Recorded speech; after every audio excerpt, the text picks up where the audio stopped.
Los saluda Javier Arguedas. Gracias por estar con nosotros. El presidente de Rusia, Vladimir Putin, realizó una visita no anunciada a la ocupada ciudad ucraniana de Mariupol. El Kremlin difundió estas imágenes de Putin visitando bloques de apartamentos recién construidos en Mariupol, la ciudad ucraniana que quedó bajo control ruso el pasado mes de mayo tras un asedio de meses y que dejó gran parte de la ciudad en ruinas. Es el primer viaje de Putin a territorios ocupados por Rusia en la región oriental ucraniana del Donbass desde el inicio de la guerra. Anteriormente, Putin había realizado otra visita no anunciada, en este caso a Crimea, región que Rusia invadió y anexionó ilegalmente en el año 2014. La visita a Mariupol se produce solo días después de que la Corte Penal Internacional emitiera una orden de detención contra el líder ruso, acusándolo de crímenes de guerra. En una visita de trabajo calificada así por el Kremlin, el presidente ruso condujo un coche para recorrer diferentes lugares de Mariupol. Conversó con los locales y también visitó sus hogares. Se informó sobre las obras de reconstrucción de la devastada ciudad y sus alrededores antes de continuar su viaje para reunirse con el comandante a cargo del operativo en Ucrania. En la ciudad portuaria de Mariupol vivían unas 450.000 personas antes del ataque ruso. Gran parte de la ciudad estratégicamente importante está ahora en ruinas, incluido el teatro dramático que hace casi exactamente un año sufrió un bombardeo ruso matando a cientos de personas que se habían refugiado en su interior. Aquí se encuentra también la acería Azovstal, que se convirtió en un lugar emblemático durante el asedio de la ciudad. Un último reducto de resistencia ucraniana que culminó con la rendición de los soldados ucranianos. Es la primera vez que Putin visita territorio ucraniano ocupado por Rusia desde la invasión a gran escala de Moscú el año pasado. Se produce un día después de su visita a Crimea con motivo de la conmemoración del 9º aniversario de la anexión de la península del Mar Negro a Ucrania, una acción denunciada como ilegal por casi todo el mundo.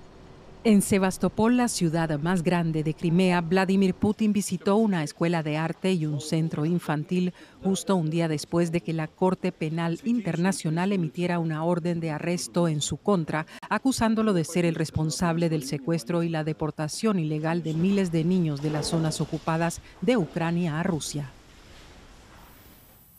Y el periodista Ricardo Marquina se encuentra en Moscú para brindarnos más detalles de esta visita. Ricardo, ¿qué tal? Un gusto saludarte. Bueno, los medios estatales rusos hablan de una visita de trabajo de Putin. ¿Hay más que solo un fuerte simbolismo detrás de esta gira?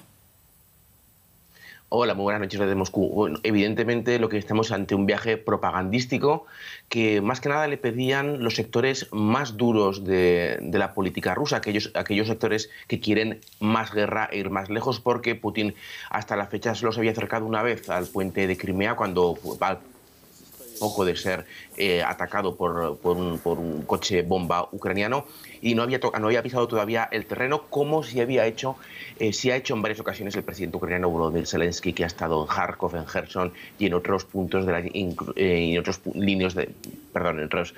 zonas de la línea del frente, con lo cual había mucha presión interna para demostrar que Putin es ese macho alfa del que le gusta presumir y que podía visitar también la zona de conflicto. Hay que decir que Mariupol evidentemente está muy lejos de la línea de contacto entre los dos ejércitos, pero aún así era un gesto necesario que sobre todo está dirigido cara a la galería interna para mostrar que Putin sigue siendo ese líder fuerte capaz de ir a zonas de conflicto. Ahora, Ricardo, una de las intenciones parece también ser presentar estas regiones ocupadas como zonas que prosperan cuando pasan a manos de Rusia. ¿Qué tanto cala ese mensaje en la opinión pública rusa? Bueno, pues es una pregunta muy interesante porque realmente para los sectores más duros del gobierno ruso, para aquellos que están a favor de esta guerra y de la invasión, prosperen o no prosperen las zonas anexadas es lo de menos. El nacionalismo chauvinista imperialista ruso lo que quiere que esos territorios sean parte de Rusia. Estas han sido siempre regiones históricamente muy pobres, especialmente Donetsk y Lugansk, y lo eran así durante estos 8 años de control ruso, lo eran bajo el control ucraniano y durante la Unión Soviética. O sea, no hay un especial interés en que esos territorios y esa población prospere. Desde luego, si lo comparamos con la ciudad promedio rusa, son ciudades mucho más pobres. Evidentemente, es un plus que la propaganda rusa puede exponer como una ventaja de su ocupación, pero no es lo principal. Lo principal es que Rusia, lo principal para la propaganda rusa es que Rusia tenga el control efectivo de estos territorios. Era el análisis del periodista Ricardo Marquina en Moscú. Ricardo, muchísimas gracias. Hasta una próxima ocasión. A vosotros.